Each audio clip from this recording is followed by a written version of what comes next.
Well, today we're going to talk about the craziest stuff that we're going to be discussing also. We're going to be discussing Gnosticism.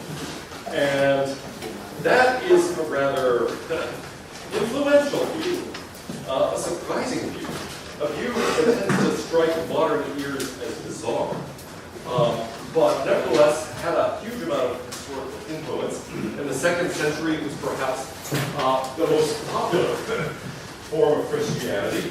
Valentinus, in particular, was somebody who was considered the leading philosopher of his time. He was born around the year 100, died around 180, became an extremely popular teacher around the 150s, basically, and exerted a huge amount of influence. Now, why was this so popular? It was really tapping into a much older tradition. And so, let's try to understand what was going on here. By the way, there are vestiges of it you're probably familiar with.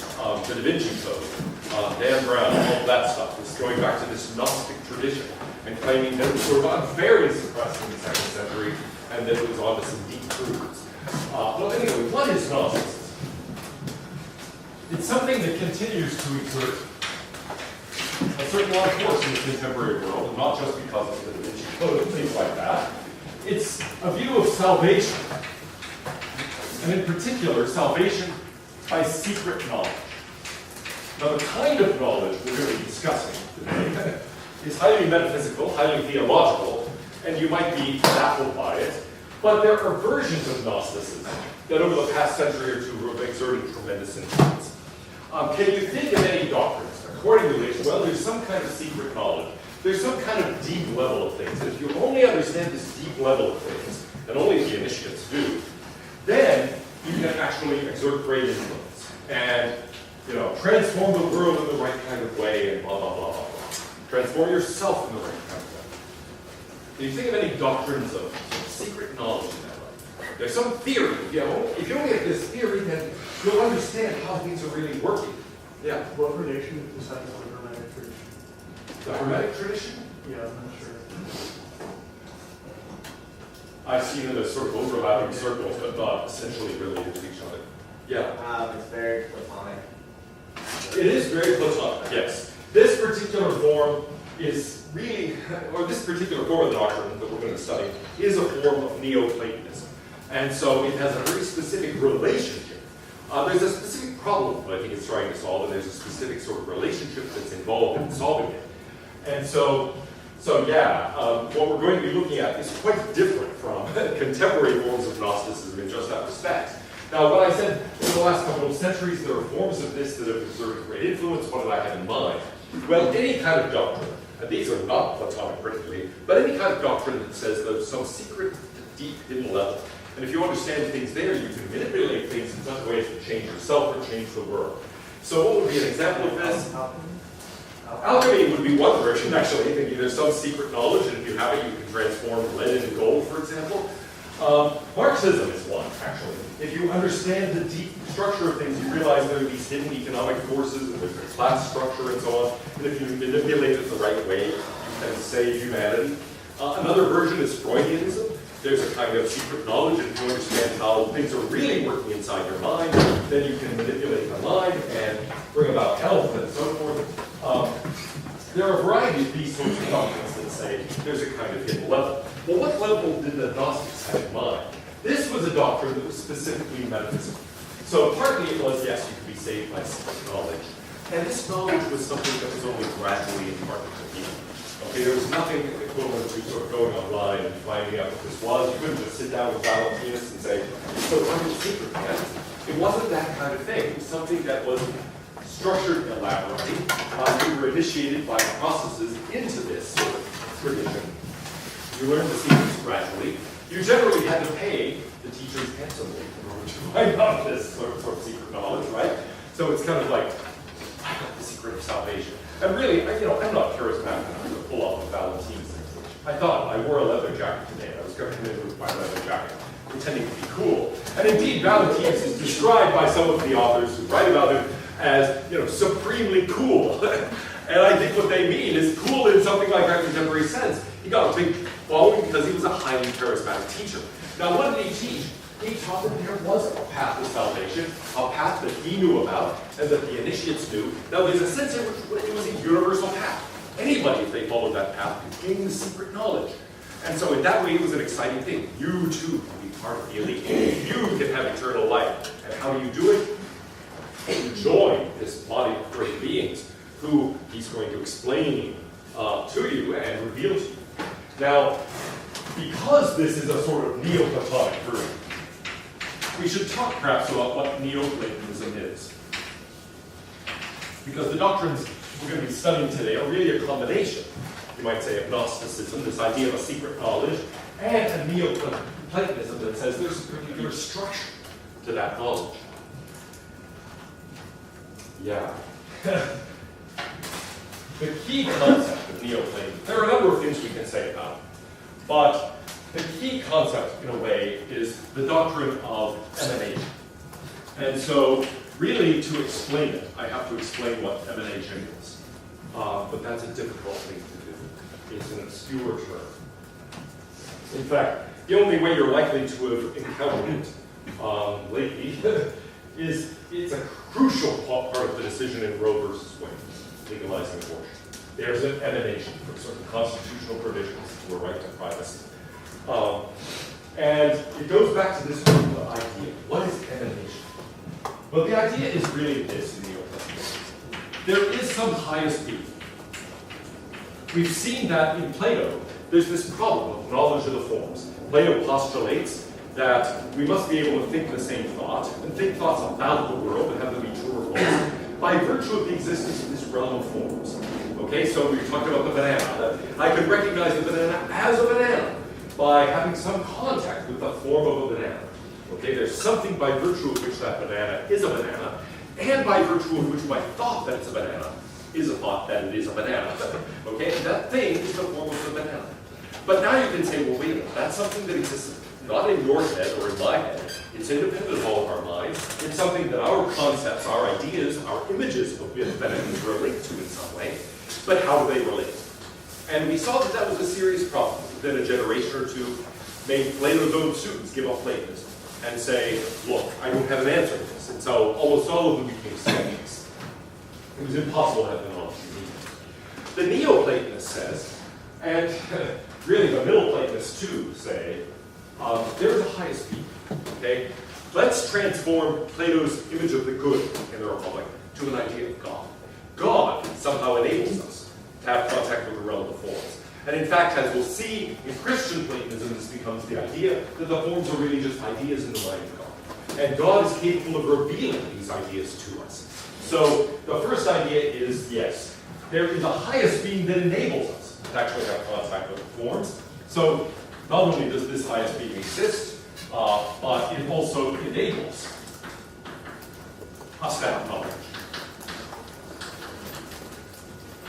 of the forms. But it's also a creative God. And so this highest being somehow creates. But now we've got a problem that you might say is a sort of problem.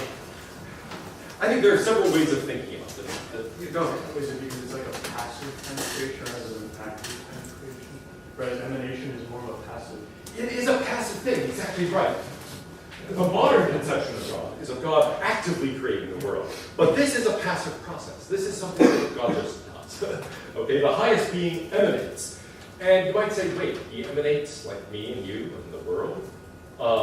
Well, not exactly. Here we've got the problem of, from one point of view, action at a distance. Okay? The highest being is way up there, and we're way down here. How can that highest being relate to us? It feels too far away, first of all. And you could think of this as something like the mind-body problem. How is it possible for mental properties to relate to physical properties? How can, for example, my physical interactions with the physical world produce ideas in my mind or sensations? But also, how can decisions I make in my mind affect my body's movements in the world? Those are real philosophical problems. Well, similarly, there's a sort of God-body problem. If there's a highest being here, how does it interact with the world? It seems too far away and of a fundamentally different kind. And so you might think, I don't understand how it's possible for this God who is not who is the highest being but is not himself physical, to interact with the physical world. How does that happen? Well, how do you think it's possible for light and energy in general to go from the sun to the earth. Is it magic? I mean, the sun's very far away. It seems a very different kind of thing than the earth. Okay? So how is it possible for the sun, for example, to warm, to light the earth?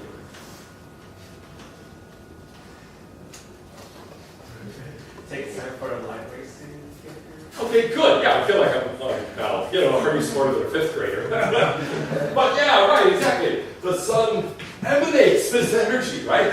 And that energy somehow flows. Now, how it does this, by the way, is still kind of an interesting question, given that it's going through a vacuum.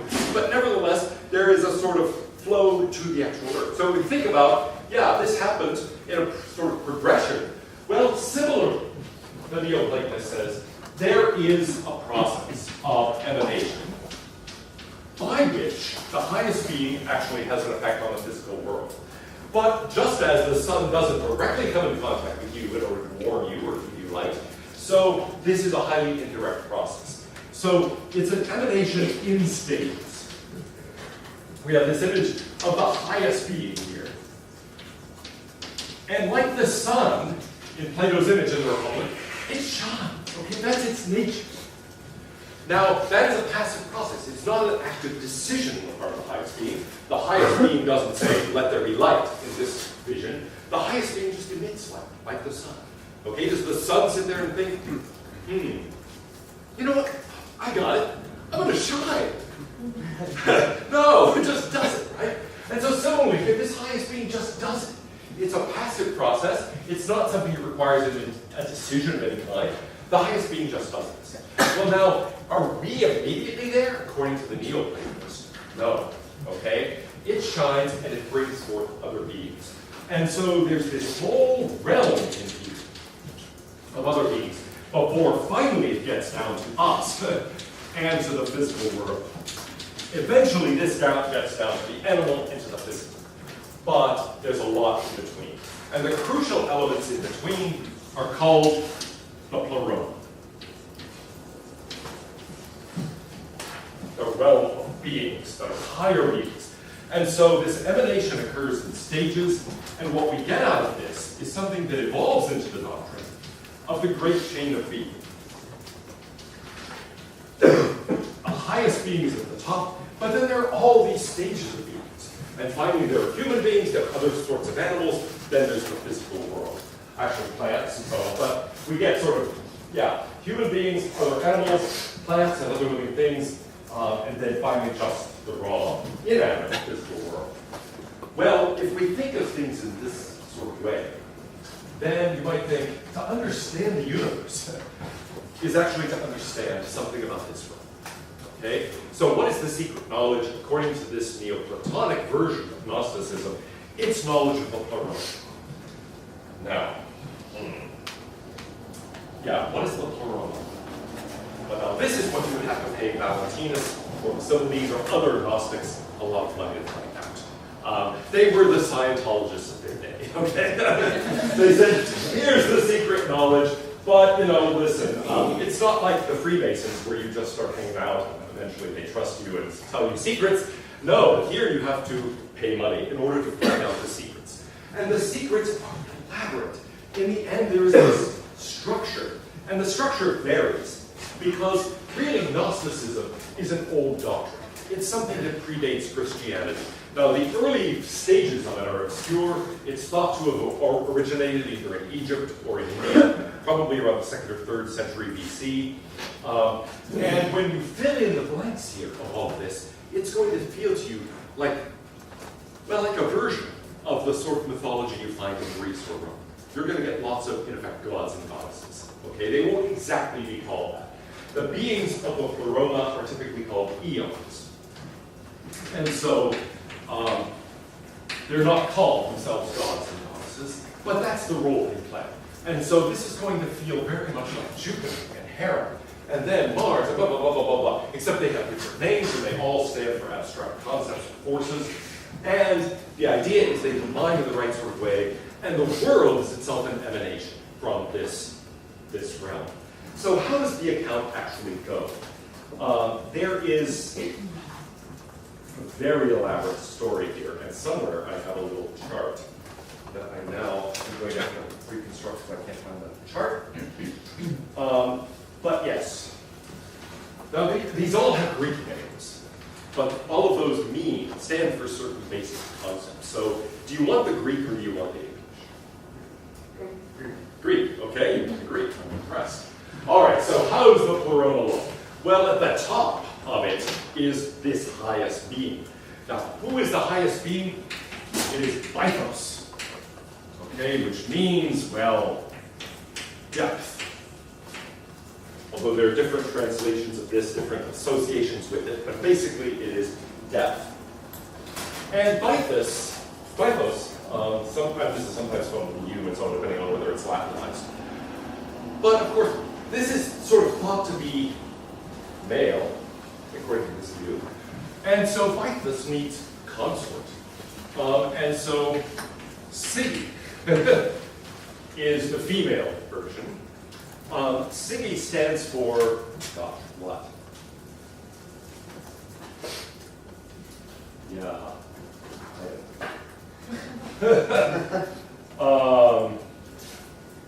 Rats. Yeah, come on, Siggy, what is Siggy? Got Siggy there. Oh yeah, silence. Okay, so depth and silence meet. And what happens when depth and silence meet? Oh, now see, some of you said, they create the world. Oh no, look, this is secret knowledge and I'm trying to make some money here. And so if I just say, look, depth means silence and have some kids, among the kids is the world, that's not much, right? I mean, look, I just said that in 25 words or less. So how much can I sell that for? That's not worth very much, right? It's very easily passed on. So it's kind of like, oh, come on. Yes, they have children, but now it's not that simple. Yeah. Who's this other person, Archetus, that seems to go with siege that was in the first book that we were talking about? Oh, I'll get to that. Okay. Okay, there's a lot of stuff going on here. Because we get this sort of, reaction. We get this sort of interaction, I guess I should say. No. Okay, anyway, these get together. And the basic structure of this, by the way, is that there is a team of 8, the Ogdoad. Okay? They produce 10 of these beings, which we have to elaborate. And then they get together and produce 12 others. And that adds up to 30. So there are 30 of these beings, okay? Now, why 30? What's the significance of 30? 8 plus 10 plus 12? There are various accounts of why 30. Can you think of any reason why? Say it again. Oh, the 30 tyrants of Athens? Very historically literate of you.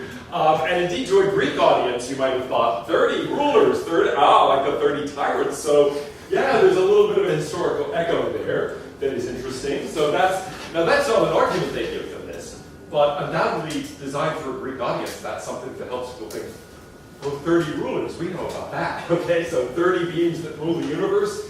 So that does have a kind of resonance there for this audience. They appeal partly to a Christian audience to the parable about the people who are working in the fields. Some start working at the first hour, some start working later, some start working just an hour. If you add up all the numbers, it adds up to 30. Okay, and so it's like, ooh.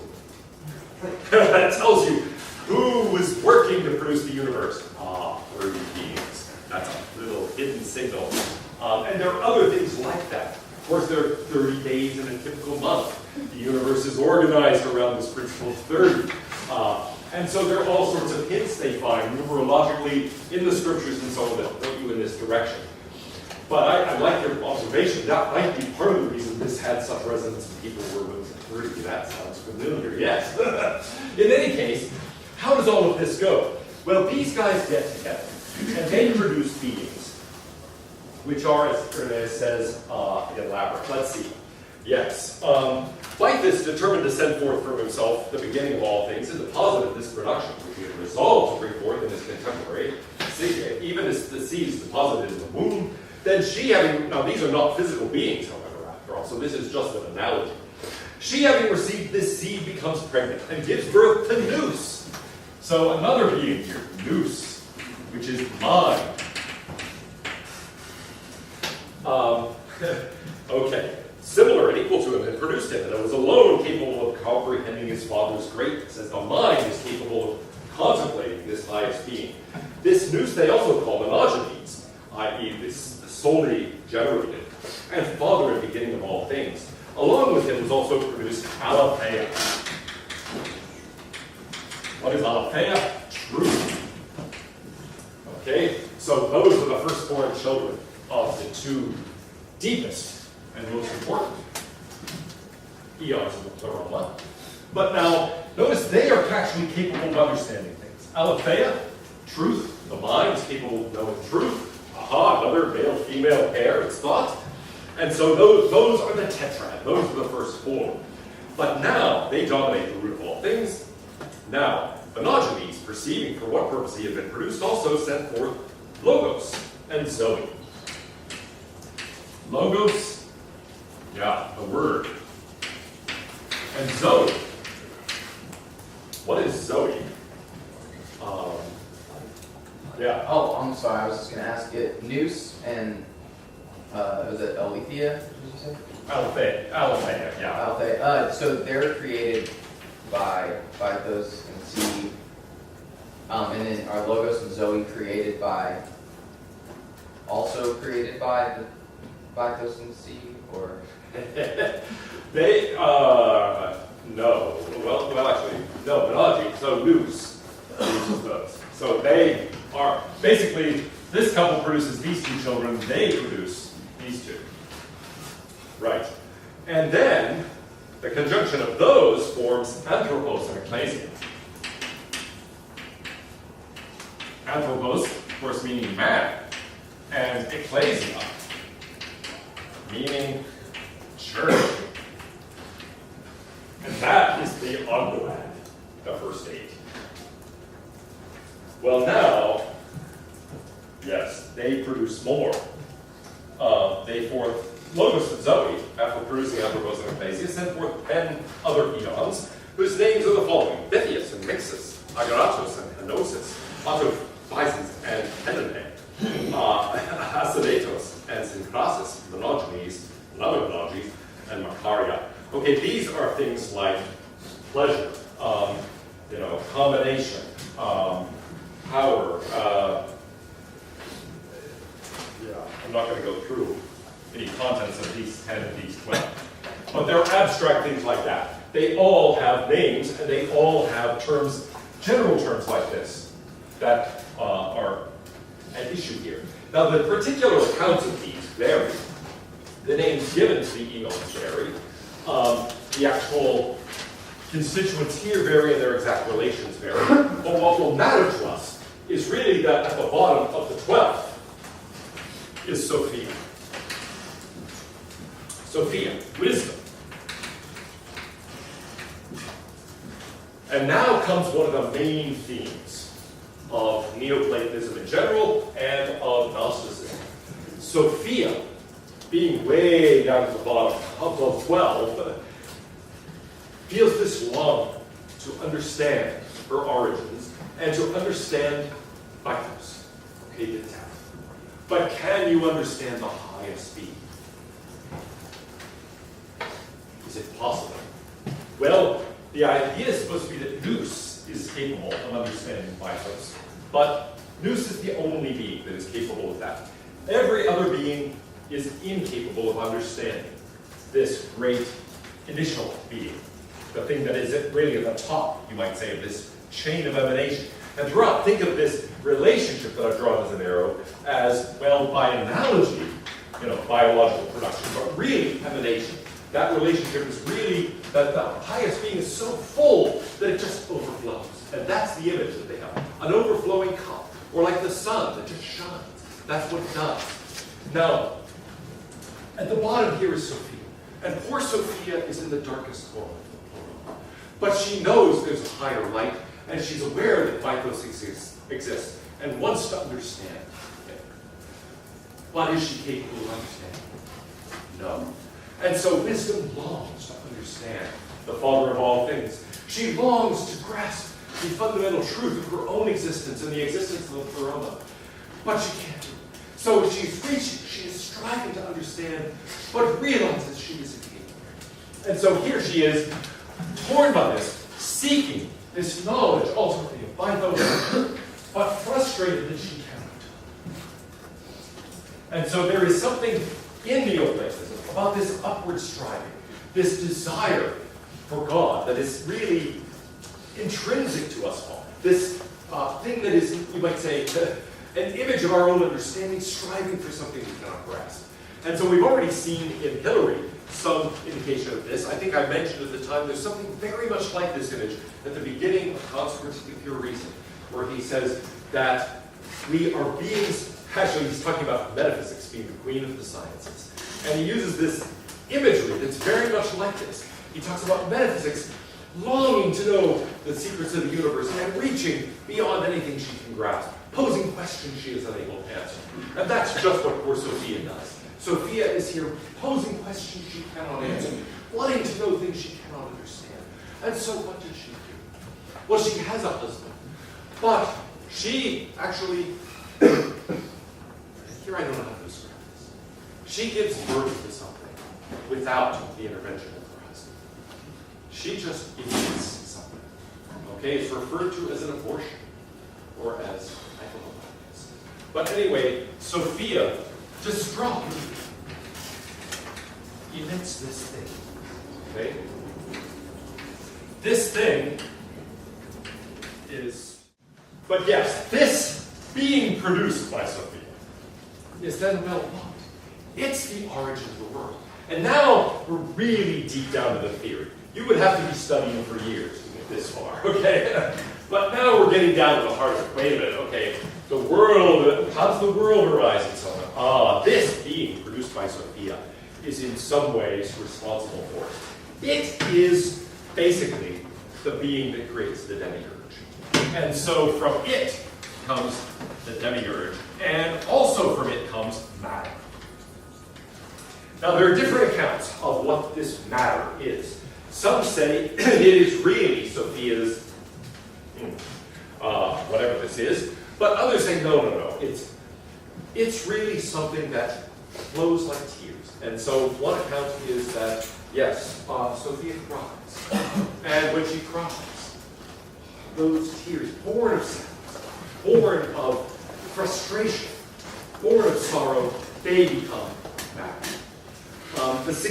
However this story is told, matter ends up being born of suffering, born of frustration, born out of this lack, this absence, this inability. And so matter is at its root negative. And that becomes another central thing. So we not only have this, you might say, striving that we can add to this picture, the striving of mind, of wisdom, for something that is beyond its own reach. But also, fifth, a component here that is really, look, mind itself, wisdom, these are good things. The spirit, in general, is something good and directed upwards. But matter is negative. So it's sort of a spirit good, matter bad idea.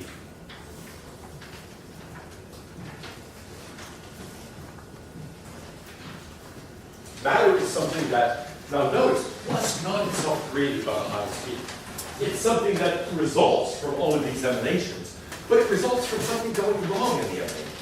So you might think, and later in the medieval period, there is a great chain of being idea that survives where there is God at the top and then angels, and then humanity, and then animals, and then plants, and then non-living matter.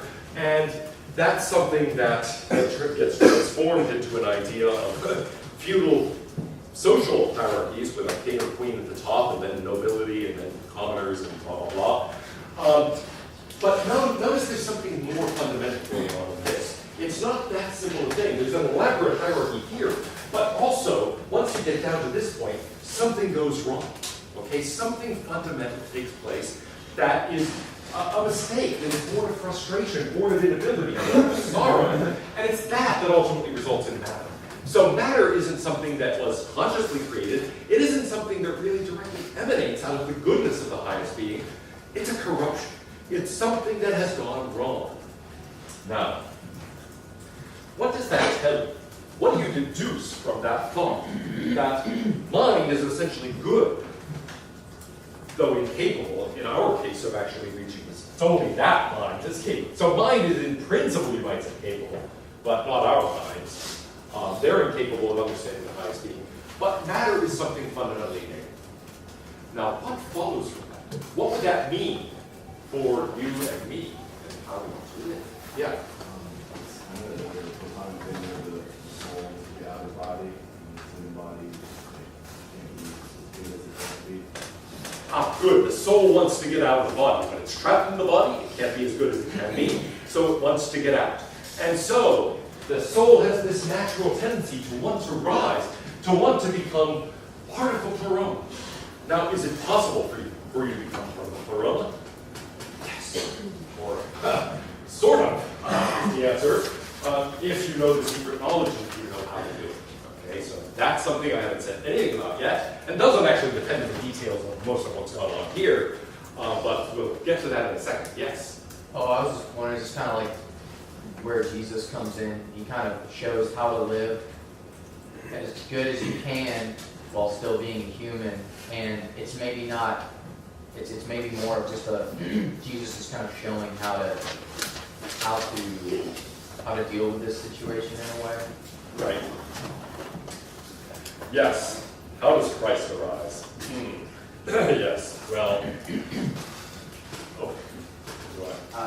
I had an unrelated question. Oh, all right. Well, come back. Yeah, this is complicated, and there are different accounts of it. But here is the account that I guess is the most common, that Valentinus, as far as we know, gives. Christ has the following significance. The eons become aware of what Sophia has done. They're appalled. They're very upset. And indeed, Agamemnon here is excluded, right, and feels cast out of the realm of Pleroma, is deeply unhappy.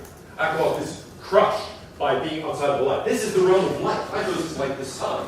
And so the Pleroma is this realm of light, and poor Agamemnon exists outside of the realm of light. Would desperately like to get back.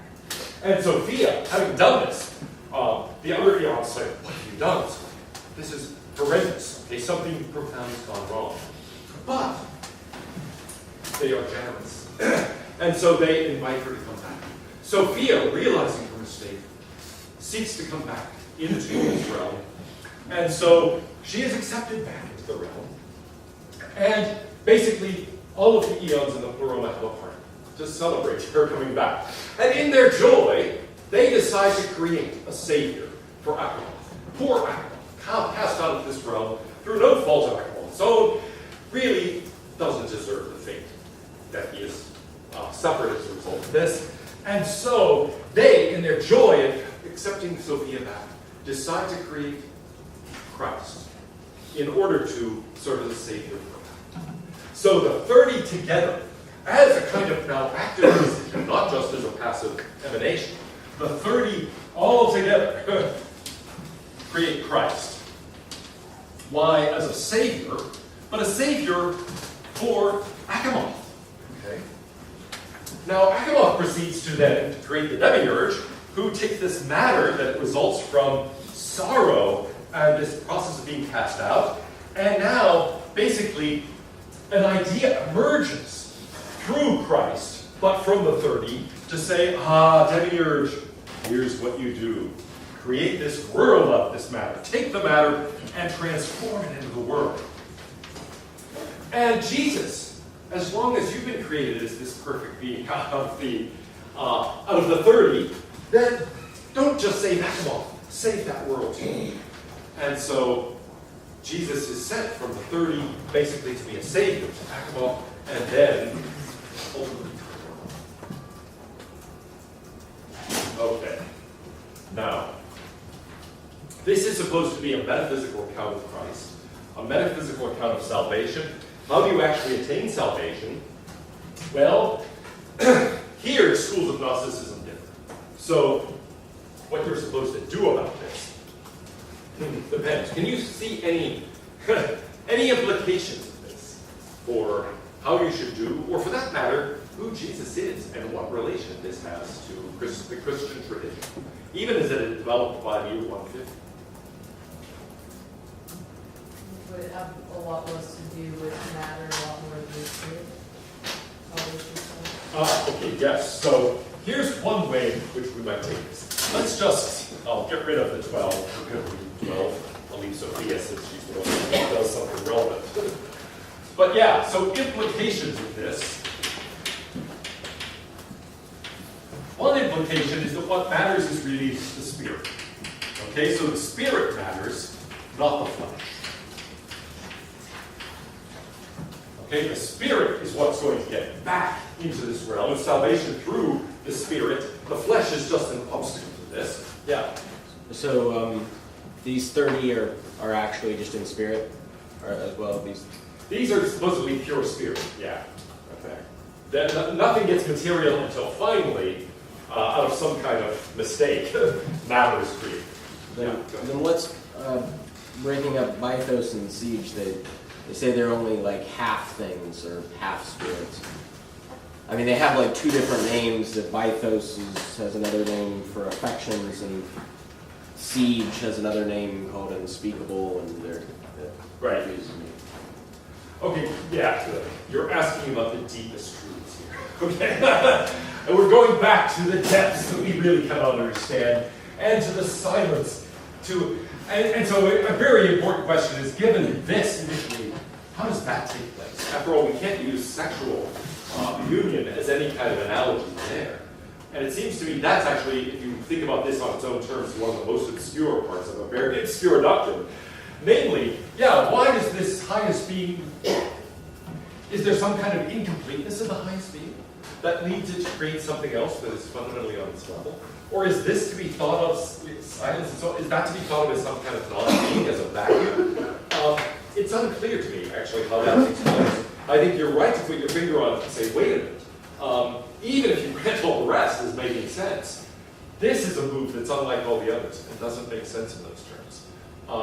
And if it suggests anything, seems to suggest some kind of fundamental incompleteness or imperfection in this itself. Now that is an argument that Irenaeus, for example, uses against all of this. To say, I don't understand how this could be confused with the highest being, because after all, what's happening here? There must be some kind of incompleteness, imperfection, in order for this to happen, in order for all the rest to take place. Why couldn't Bythos just produce all of this at once? And indeed, notice how different this is from a conception of the Christian God that creates the world more or less directly. This is a highly indirect process, and it involves this overflowing, and that overflowing, and then this mistake.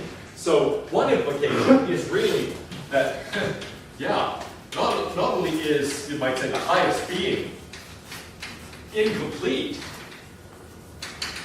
and I do think there's a sense in which it has to imply that, but also the world is a mistake. The world is not something intentionally created for the highest being. It's a mistake that arises out of something going wrong in this process of update. And so those are, I mean, this gets declared by the end of Valentinus' life a heresy, and is something that the Christian tradition rejects and pushes away. Partly for this reason. It wants to say, look, no, the world is a mistake. The highest being is not in some way incomplete, and is not imperfect, and so on. So there are conflicts emerge between this perspective and the things that the Christian tradition overall has affirmed. But notice that it took a while. You have to really get deeply into the system to understand sort of what's going on here. But yeah, I like your focus on this relation, because that turns out to be one of Irenaeus' main arguments, that something has to go wrong, you might say. Something has to be fundamentally messed up here. This can't be identified with a perfect being. Other implications you can see. Yeah. Would it be that you should partake more in the higher beings, so like you should not talk to someone to get past the higher beings, that being silence, falling on them?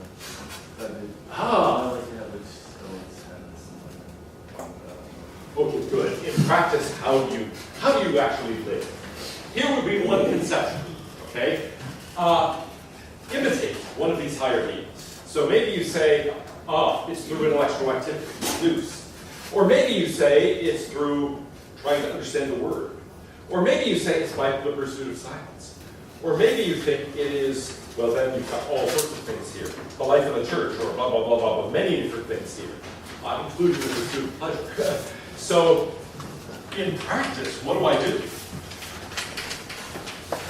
Well, yeah, there are many possible answers. Now, I've got to get rid of these Sophia, I'm sorry. One possible answer is to say, yes, pursue, and in other words, imitate an eon. And so if you do that, then indeed, you're right, silence might be one, or intelligence might be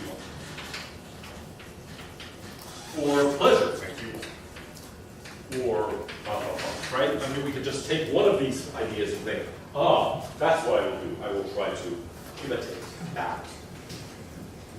But now, what else might I do? After all, spirit is good, flesh is bad, matter is bad.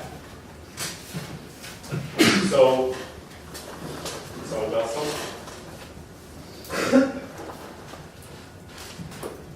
well, a basic thing is going to be, like Sophia, we are trying to understand. Okay, the path here is through knowledge. And so it is in particular through the secret knowledge. None of this is very evident at all. So it's through the secret knowledge that one can actually gain salvation and climb through this, ultimately to some, whatever union is possible for her life. And so it's through knowledge, it's through the intellect, it's through the spiritual part of ourselves and not the animal part of ourselves that we can do this. Now, for some, that implies something about our physical bodies. What should be our attitude about our own flesh, our own physical bodies? Yeah. That's evil. Ooh, it's evil, right. So the physical is bad, as we've said. Now, so what? What should you do? Transcend. Say? Transcend. Transcend. Okay, so good. One possible option is to say, yes, you must transcend the physical. Deny the physical. And so this leads to a kind of asceticism, where you say, deny the body and nourish the spirit. Okay? And that's one way to do it. This is a sort of Hermetic tradition or ascetic tradition. But there's another possible answer. The physical is bad, the physical is corrupted, and it has nothing to do with this process of ascent. So what should you do? Anything you want. Okay? So there is a version of this that says, look, you have absolute license. Okay, the body is corrupted, that's the way it is. Your body's corrupted, that's its nature. And so your salvation is going to come from what you know, and your spiritual side, the body's irrelevant. Now, you might think body bad must deny body, but you might think body irrelevant. So, I got you, okay? Okay, now, go ahead, yes. So what implications does that have for morality? Should you just go around like murdering and raping and doing and just Yes. blame it on your body? Yes, exactly, blame it on your body. And so in particular, by the 2nd century, prostitution, both male and female prostitution, became part of this sort of practice. Again, tying back to Greek and Roman practices. And a lot of this has a Greek and Roman feel, doesn't it? Isn't this a lot like, Zeus and Hera and so forth? I mean, it's that kind of thing. But in addition to that, you can say, well, yes. And so anyway, this is something that really upsets both Tertullian and Irenaeus about this. Look at how these people live. They live, there are brothers and sisters who live together and have children. There are men who leave their wives and go and live with other women and are open about it. Okay? There are women who have multiple husbands. There are husbands who have multiple wives. There are these prostitution, centers in these Gnostic gathering places and so forth. And so, now this is not the case for all Gnostics, but there were certain varieties that went into this big time. And it's like, look, it's all a matter of the spirit. Right? So it's like, you get out of jail free. You can do anything you want with the body, because after all, the body's corrupt. was born in sorrow, so hey, it's all cool. Now there's another implication that matters for the tradition and becomes part of the reason why this gets rejected. After all, Irenaeus, Tertullian, partly they go through this and they just say, good grief, okay? And you can get this feeling from the beginning of Tertullian, where he compares this to a saloon. He quotes a Roman poet who speaks about, I did not separate these nicely, but who speaks about the saloon of the spirit. And he essentially says the saloon of the spirit is often full here. So to some extent the arguments are mocking arguments, but there are arguments advanced for what is wrong with all this. So suppose you meet Valentinus, and he's teaching this course on the higher beings, right? And by the end you see this is the whole account of everything. What are some arguments you could use against this? From either a Christian perspective or a quite general perspective. Yeah. And God just means like imperfect. It's not that. Okay, good. So, wait a minute. God is imperfect? That doesn't seem right. Even a traditional middle Platonic conception of God, let alone a Christian conception of God. So, yeah, this idea of God being imperfect is a problem. Yeah. Christianity is supposed to be inclusive, whereas it's very exclusive and esoteric. Ooh, good. Okay. Yeah, this is very esoteric. Now, there's a sense in which it's inclusive. Anybody can learn the secret doctrines. But on the other hand, not in the way that Christianity is supposed to be, right? I mean, only a select few are going to ever be able to achieve this kind of salvation. And so the idea here is really, look, only a few have the capacity to do this. Most people are fools. Most people are headed for destruction. And although there are figures in the Christian tradition who have thought something like that, that's not been the dominant view. So, yeah, this idea of this special sect and special knowledge and so on, that seems foreign to what's going on in the gospel. Other arguments? Yeah. This is more of a question, but maybe an exception also.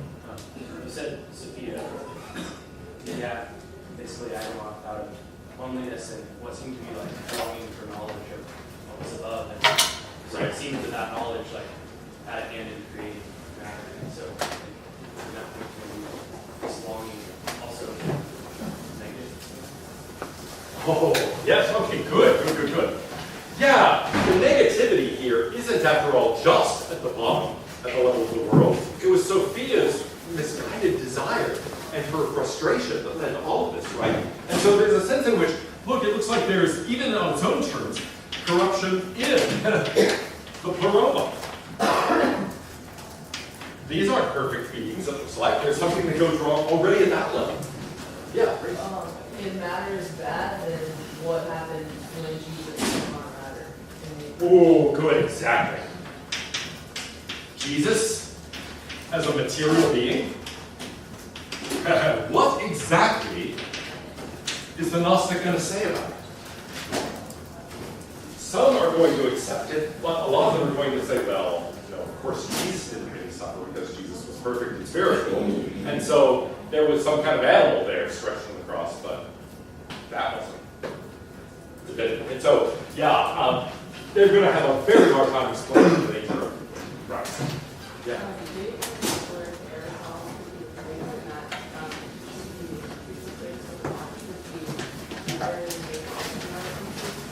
Ooh, okay, good. Yeah, this idea that the world and the body are evil is something that departs significantly from the Trinity. We're about out of time, so let me just mention quickly two other things. One thing is, there is no relation to the God of Israel, to the Old Testament. If anything, that becomes an account of the dead year. Certainly not an account of the highest being. So this suggests that the whole Jewish tradition is irrelevant. And the last thing that I'll mention is just a general skeptical argument, which is variation. Wait a minute. How do you know any of this stuff? Okay? I mean, if somebody really came and told you this, wouldn't your first reaction be, how do you know any of this? Why this story? Actually, many people have slightly different versions of this story. So, why this? Basically, Irenaeus and Tertullian at certain points say, why tell the story this way instead of any other way? Nobody could possibly know this even if it were true. And so you're just making this crap up. And it's a general skeptical argument. Look, you can tell the story any way you want. No, there's no evidence for any of this. This is all a bunch of nonsense. Well, next time we'll look at other heresies that emerged in the 2nd and 3rd centuries and how people reacted.